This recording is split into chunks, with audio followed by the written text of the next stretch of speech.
Hello friends, शुभ सकाळ। तर हा होता गावाकडचा तिसरा दिवस, म्हणजेच यात्रेचा आज तिसरा दिवस होता। पण आजची सकाळ जरा उशिराच झालेली, कारण आज आम्हाला जायचं नव्हतं गावामध्ये। कारण 2 दिवस खूप छान असं एन्जॉय केलेलं, बैलगाड्याही होती तेही बघितलं होतं। आज काही बैलगाडे नव्हते, आज फक्त कुस्त्यांचा आखाडा असतो आणि बाकी मग कोणाला काही शॉपिंग करायची असेल ते, म्हणजे दुपारच्या नंतर दुकानं वगैरे उठली जातात। तर सकाळी सकाळी छान असं पोह्यांचा नाश्ता केला होता, नाश्ता केला आणि त्यानंतर ना घरात थोडेफार कामं उरकले। सासरे माझे ना थोडेसे बाहेर गेले होते, त्यांची वाट पाहत होतो आम्ही। प्रिशाचं इथे मोकळी जागा असल्यामुळे ना छान खेळणं चालू होतं, तिनेही गावी खूप छान एन्जॉय केलं। त्यानंतर म्हणजे सासऱ्यांची वाट पाहत होतो, त्यांना उशीर होणार होता, तोपर्यंत मोटर चालू केली होती पाण्याची। पाणी वगैरे भरून झालेलं, मग म्हणजे बराच वेळ लाईट होती, त्याच्यामुळे ना घराच्या पाठीमागे ना मोकळा स्पेस आहे, त्यांनी इथे छान प्लॉट सारखं बनवलंय, बाजूने छान विटांनी बांधून घेतलंय आणि तिथे छान अशी जागा बनवून ना म्हणजे जो काय भाजीपाला लागतो ना तो भाजीपाला इथे केलाय। आता मुंबईच्या ठिकाणी कसं मिरची, कोथिंबीर, टोमॅटो सगळं म्हणजे आपल्याला अवेलेबल असतं, तसं गावच्या ठिकाणी लगेच म्हणजे भेटत नाही, किंवा मग बाजार वगैरे पाहिजे असेल तर जिथे वाड्यामध्ये यात्रा असते तिथे जावं लागतं आणि तेही 2-3 किलोमीटर घरापासून लांब आहे। आता आमच्याकडे गाडी आहे म्हणून आम्हाला पॉसिबल होतं, पण बरेच लोकांकडे गाडी नाहीये, ते अजूनही तिथे चालत जातात आणि आमच्याकडेही आत्ता गाडी आली, नाहीतर माझे सासू सासरे म्हणजे आम्हालाही चालतच जावं लागत होतं।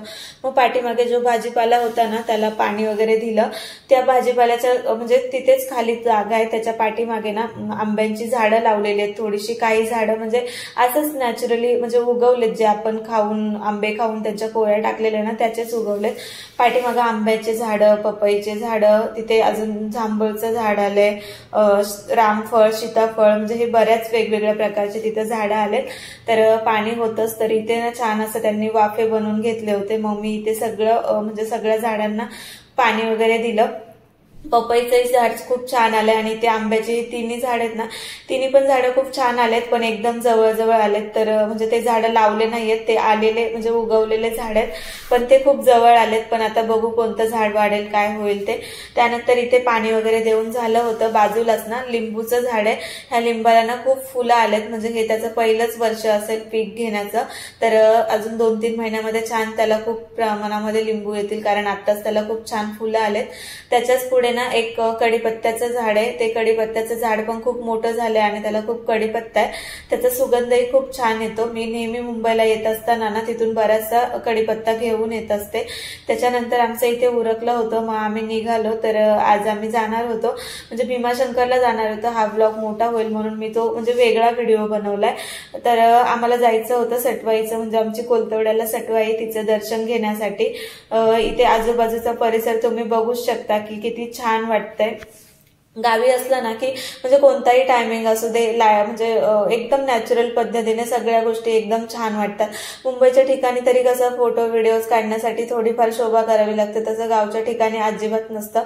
इथे म्हणजे गावाच्या बाजूलाच वाळत गाव आहे, तिथे मळूदेवीचं मंदिर आहे, तिथे आज सप्ताहाचा पहिला दिवस होता आणि तिथे आज बिना उभा करायचा होता। माझे सासरे ना 7ही दिवस सप्त्यासाठी इथे असतात, त्यांचा इथे कधी कधी म्हणजे एखाद वर्षी त्यांचा इथे कार्यक्रमही असतो आणि पूर्ण सप्ताहभर ते इथेच असतात। त्यामुळे ना देवाचं दर्शन घेण्यासाठी आम्ही इथे आलो होतो।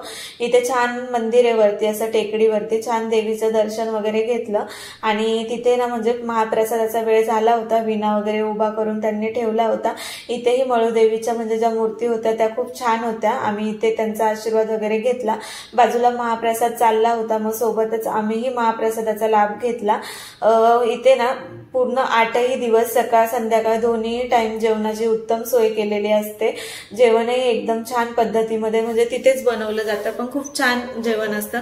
तर आज इथे पहिलाच दिवस होता, आज इथे होतं व्हेज पुलाव, सोबतच होतं पायनॅपल शिरा आणि पापड वगैरे, पापड लोणचं असं सगळं होतं। त्यानंतर इथे प्रसाद वगैरे घेऊन झाला होता, त्यानंतर आम्ही इथे निघलो होतो। जास्तही लांब मंदिर नव्हतं, भीमाशंकरवरून येता येता म्हणजे रोडवरतीच हे मंदिर, थोडंसं वरती हे मंदिर लागतं, येता येताच आम्ही इथे दर्शन घेणार होतो। तर हे आहे म्हणजे कोलतवड्याची सटवाई आमची, बऱ्याचशा गावांना ही सटवाई लागू होते। पिल्लूलाही म्हणजे ज्यावेळेस आपण एखादं लहान मूल असतं त्याची बट उतरवतो किंवा जावळ काढतो तर ते इथं ठेवायला यावं लागतं। आम्ही पहिलंच इथे येऊन गेलोय, पण परत आज टाइम होता त्याच्यामुळे आम्ही देवदर्शनासाठी इथे आलो होतो। आणि नेहमी इथे येताना ना तेलाची बॉटल, वात, अगर अगरबत्ती किंवा म्हणजे देवासाठी लागतं ना ते सामान इथे घेऊन आलेलो, कारण हे मंदिर एकदम वरती, तिथे आजूबाजूला 4-5च घर आहेत, म्हणजे खूप तिथे दुकान वगैरे काहीच नाही, म्हणजे कोणती दिवाबत्तीसाठी गोष्ट अवेलेबल असेल नसेल माहित नसते, त्याच्यामुळे ना आम्ही जातानाच म्हणजे ही सगळी सोय करून जातो. सोबतच ओटीचं सामान नेलं होतं, देवीची ओटीही भरायची होती. देवीची ओटी वगैरे भरली, इथे छान पिल्लूने पण आशीर्वाद घेतला. इथे पूजा वगैरे छान आमची झाली होती. त्यानंतर ना या मंदिराच्या मागच्या बाजूलाच खूप मोठं धरण आहे, ते म्हणजे डिंबे धरण आहे, आणि ह्या डिंबे धरणाचा ना घोड नदी म्हणजे इथे घोड नदीचा उगम होतो. तर हे तुम्ही नदी पाहू शकता, म्हणजे हे जे धरण आहे हे पाहू शकता. ह्या डिंबे धरणाचा व्यास एवढा मोठा आहे ना, म्हणजे व्हिडिओमध्ये तुम्हाला बघायला एवढं छान नसेल वाटत, तेवढं छान म्हणजे समोरून तिथे रिअलमध्ये पाहायला वाटत होतं. म्हणजे पाहतानाच ना माझे त्यांना पूर्ण असं डोळे फिरत होते, एवढा पुढून म्हणजे मोठं धरण दिसतं ते. त्याचा व्यास खरंच खूप मोठा आहे आणि पाणी पुरवठाही भरपूर जास्त म्हणजे तिथे आहे. त्यानंतर आम्ही तिथून निघालो होतो. तर इथे माझ्या ना सासऱ्यांना म्हणजे कॅमेऱ्याची बऱ्यापैकी सवय, कारण ते कीर्तनकार आहे, त्याच्यामुळे त्यांचं शूटिंग वगैरे होतं. तर इथे त्यांनाही म्हणजे असं व्हिडिओमध्ये यायला वगैरे आवडतं. त्यानंतर आम्ही घरी पोहोचलो होतो आणि इथे ना पपई पिकलेली होती झाडालाच. मग प्रिशाच्या आजोबांनी छान अशी बाहेर अंगणात बसून पपई वगैरे कापली. आम्ही सगळ्यांनी पपई खाल्ली. तसं तर सकाळी मला माझ्या आजी आजोबांना भेटायला जायचं होतं, पण म्हणजे खूप घाई गडबड होती, घरचेच कामं होते, त्याच्यामुळे काय आम्हाला जाणं झालं नाही. मग घरी आल्याच्या नंतर टाइम होता, तर प्रिशाचे बाबा मला बोलले की चल जाऊन येऊ, कारण त्यांच्याकडेही जाणं होत नाही. मग इथे पपई वगैरे खाऊन झाली आणि मग आम्ही निघालो होतो तिकडे जाण्यासाठी. तर अगोदरच आजीला फोन करून सांगितलेलं, तिथेही म्हणजे ना त्या गावामध्ये नेटवर्क वगैरे नसतं, पण म्हणजे बाजूच्या काकींच्या फोनवरती फोन लावून तिथे सांगितलं होतं की आम्ही येतोय म्हणून. कारण कसं अचानक गेलं, आम्ही जाणार होतो म्हणजे जेवायला, तर अचानक गेलं तर कसं ते लोक कामाला वगैरे जातात आणि मग घरी येऊन एवढं सगळं करायचं, त्यामुळे आम्ही खरं तर 2-3 दिवसाचा प्रवास करून प्रिशाचे बाबा खूप कंटाळले होते म्हणजे, आणि मलाही खूप कंटाळा आला होता. पण झालं असं की गणपतीच्या टाइमला ना प्रिशा आणि मी गावी होते, आणि ज्या दिवशी आम्ही मुंबईला निघून आलो त्याच दिवशी माझे आजोबा आम्हाला भेटायला आले. आणि त्यांच्याकडून यायचं म्हटलं ना की गाडीची वगैरे काही सोय नसते, म्हणजे जरी आलं तरी इकडनं तिकडे घरी जायचा खूप प्रॉब्लेम असतो, तरीही ते म्हणजे भेटण्यासाठी आले होते.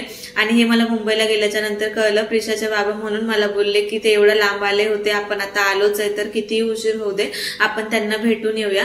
तर इथे आम्ही निघलो होतो. तर हा समोर जो डोंगर दिसतोय ना तो शिंगेश्वर डोंगर आहे, त्याला शिंगीचा डोंगर बोलतात. याच्या थोडंसं पायथ्याशी म्हणजे पूर्ण पायथ्याशी नाही, त्याच्या खालीच आमचं घर आहे, म्हणजे गाव आहे, माझं माहेर आहे. तिथे वरती छान अशा पवनचक्क्या वगैरे असतात दिवसाचा, तिथे खूप छान व्ह्यू दिसतो. त्यानंतर आम्ही इथे पोहोचलो होतो घरी. माझं पूर्ण बालपण इथेच गेलेलं आणि पहिल्यांदाच असा योग आलाय की म्हणजे काहीतरी या घराबद्दल म्हणजे माझ्याकडे एक व्हिडिओ असेल. तर माझं पूर्ण बालपण इथे गेलेलं आणि तिथे गेल्यावरती खरंच मला छान वाटलं. आणि माझ्या आजोबांना ना मला बघून, बाळाला बघून त्यांना खूप आनंद वाटला, कारण ते माझ्यासाठी नाहीतरी म्हणजे माझ्यावरती तर त्यांचा जीव आहेच आहे, पण आता म्हणजे पोरीसाठी पण त्यांचा जीव खूप तुटतं, त्यासाठीच ते एवढं लांब तिला बघायला आलेले. याच्या अगोदर म्हणजे कधी ते माझ्या घरी वगैरे जास्त येत नव्हते, पण बाळ झाल्यापासूनच यायला लागलेत. तर इथे आजोबा बसले होते, तिथे आमचं जेवण वगैरे झालं आणि त्यानंतर परत आम्ही आलो होतो घरी. घरी आल्याच्या नंतर थोडीशी थंडी होती, मस्त अशी शेकोटी केली आणि असा संपला. चला तर मग बाय बाय, भेटूया पुढच्या एका नवीन ब्लॉग मध्ये.